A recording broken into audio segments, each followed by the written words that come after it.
Bonjour, dans cette vidéo, nous allons nous demander qu'est-ce qu'une bonne marque pour votre projet. Alors tout d'abord, on va donner une définition de ce que c'est qu'une marque, et ensuite, on va analyser les principales caractéristiques d'une bonne marque. Et ces caractéristiques sont son aspect distinctif, le fait qu'elle doit être disponible, le fait qu'elle doit être enregistrée et le fait que vous devez la maintenir en vie. Alors, qu'est-ce qu'une marque? Une marque, c'est un signe distinctif, c'est-à-dire un signe qui vous permet de distinguer vos produits et vos services. Il y a énormément de signes qui peuvent servir comme marque. Donc, typiquement, vous avez les marques verbales. L'exemple type, c'est Côte d'Or pour du chocolat. Vous avez des marques purement figuratives, comme le symbole de Nike, les baskets. Vous avez des marques complexes ou constituées à la fois de signes et d'éléments verbaux, comme par exemple la marque Gore-Tex. Alors, vous avez des marques un peu plus particulières, par exemple la marque en 3 dimensions. Typiquement, l'exemple des marques en 3D, ce sont les formes des bouteilles. Et ici, dans les slides, vous avez la bouteille Perrier. Les marques de couleurs. Kraft Foods détient des droits exclusifs de marque sur la couleur lilas pour le chocolat Milka. Vous avez également les marques sonores, et un des exemples fameux de marques sonores, c'est le rugissement de Lyon de la métro Goldwyn-Mayer. Alors, la fonction principale des marques, c'est de signaler l'origine des services ou des produits. C'est la fonction d'origine. En enregistrant une marque, vous vous assurez d'être la seule société à pouvoir utiliser cette marque et à pouvoir la poser sur les produits ou sur les services. C'est le symbole qui vous distingue de vos concurrents. Et c'est également le symbole que vont rechercher vos clients pour s'assurer que les produits ou les services proviennent bien de votre société et pas d'un concurrent. Ça vous permet également de faire de la publicité pour vos produits et pour vos services. Souvent, les entreprises investissent beaucoup dans leurs marques et leurs marques deviennent de véritables biens de valeur.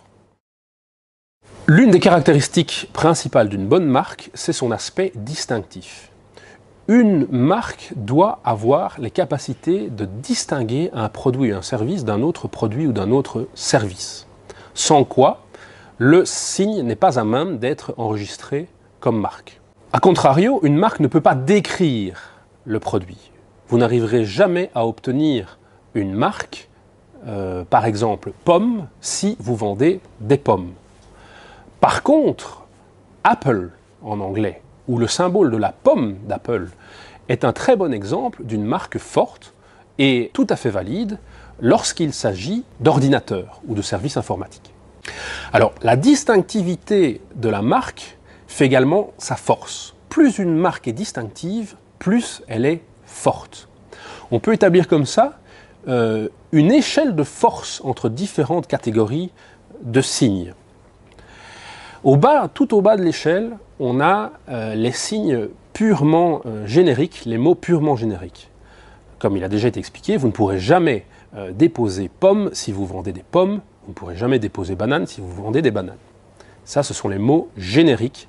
Il est impossible d'avoir une marque sur ces mots. Normalement, une marque ne peut pas non plus être descriptive du produit. Cependant, il y a parfois certaines marques plus ou moins descriptives qui ont acquis un caractère distinctif par l'usage qui en est fait.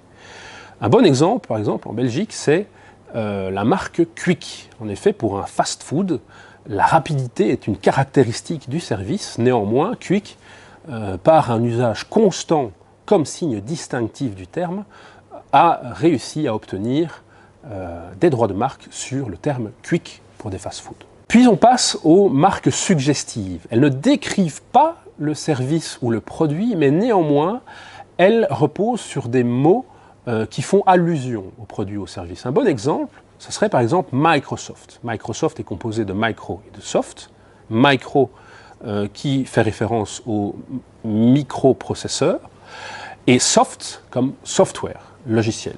Enfin, en haut de l'échelle, nous avons les marques les plus fortes. Ce sont les marques que l'on dit arbitraires et les marques complètement inventées. Les marques arbitraires, un bon exemple, c'est la marque Apple pour des ordinateurs. Le terme pomme existe dans le dictionnaire, néanmoins, il constitue un signe très distinctif lorsqu'il est utilisé pour d'autres catégories de produits ou de services. Tout en haut de la chaîne, on a la marque complètement inventée dans le domaine de l'IT. Xerox est un bon exemple. Qu'est-ce qui distingue Xerox de Apple? Eh bien, Xerox est un terme qui a été totalement inventé, qui n'existe même pas dans le dictionnaire pour désigner autre chose. Un autre aspect important que vous devez considérer lorsque vous choisissez votre marque, c'est sa disponibilité. Vous devez, avant de choisir une marque, vous assurer qu'elle est disponible. Vous assurer qu'un tiers n'a pas des droits de marque qui pourraient entrer en conflit avec la marque que vous allez enregistrer. Pour cela, avant d'enregistrer une marque, normalement, on fait des recherches d'antériorité dans les registres sur Internet pour être sûr qu'une autre personne n'utilise pas un signe identique ou similaire pour des produits identiques ou similaires. Une autre vidéo sera consacrée exclusivement à cet aspect de recherche d'antériorité. Si il existe déjà une marque similaire pour des produits similaires, ou si une partie tierce dispose de droits sur une marque renommée qui est similaire à la marque que vous voulez déposer, vous vous exposez à des situations problématiques. Le titulaire de cette marque pourrait faire opposition à l'enregistrement de votre marque. Il pourrait même aller devant le tribunal et demander à un juge de déclarer l'invalidité de votre marque et de la faire éradiquer du registre. Ces situations doivent bien entendu être évitées. Pourquoi? Parce qu'elles vous mettront dans des positions à la fois problématiques et coûteuses. Si, en cas d'opposition, vous décidez purement et simplement d'abandonner le dépôt de marque, vous perdrez les taxes que vous aurez dépensées dans le cadre de l'enregistrement. Et il y a même des situations plus problématiques où, pendant tout un temps, on a utilisé le signe avant même de l'enregistrer.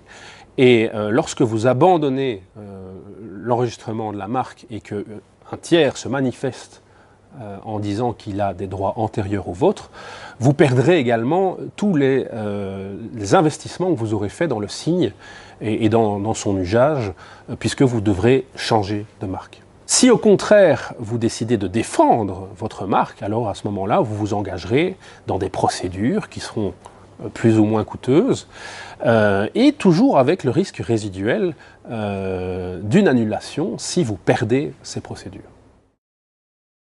Pour être valide, une marque doit être enregistrée.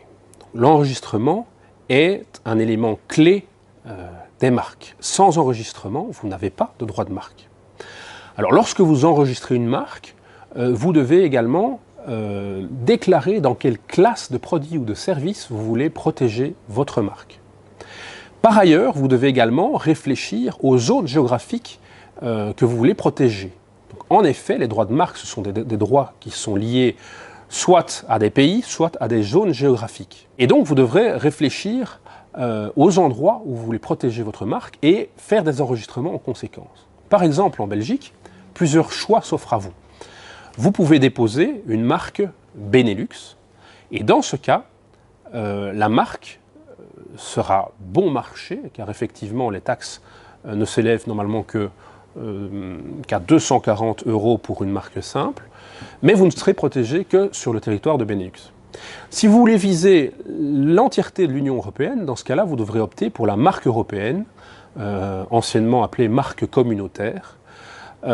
Dans ce cas-là, avec un seul enregistrement, vous couvrirez l'intégralité du territoire de l'Union. Effectivement, les prix seront un peu plus chers. Ils commencent à partir de 850 € pour un dépôt simple. Si vous voulez aller au-delà des frontières de l'Union européenne, dans ce cas-là, vous pourrez également utiliser un système de dépôt international qui s'appelle le dépôt de Madrid. Vous pourrez, par une simple démarche d'enregistrement, choisir les pays et les zones géographiques dans lesquelles vous voudrez enregistrer votre marque et payer les taxes en conséquence de ce choix. Finalement, dernière caractéristique d'une bonne marque, c'est une marque qui vit. Donc, en effet, vous devez constamment veiller à maintenir votre marque en vie. Une marque, c'est comme un organisme vivant qui peut s'affaiblir ou au contraire devenir plus fort en fonction de ce que l'on en fait. Et au pire des cas, c'est même quelque chose qui peut mourir.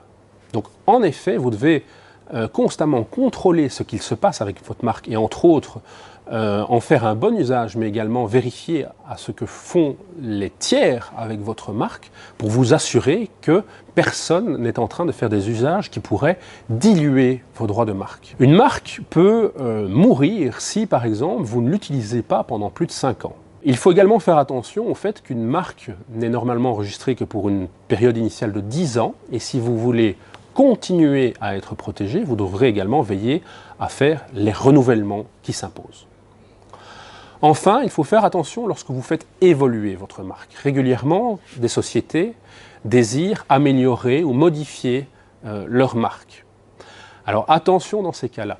Lorsque les modifications sont minimes et ne portent pas du tout atteinte au caractère distinctif du signe initial, normalement il n'y a pas de problème. Mais dès que vous touchez aux caractéristiques distinctives de votre signe distinctif, de votre marque, dans ce cas-là, il vaut mieux faire un nouvel enregistrement pour s'assurer que votre nouveau logo, votre nouvelle marque sera correctement protégée.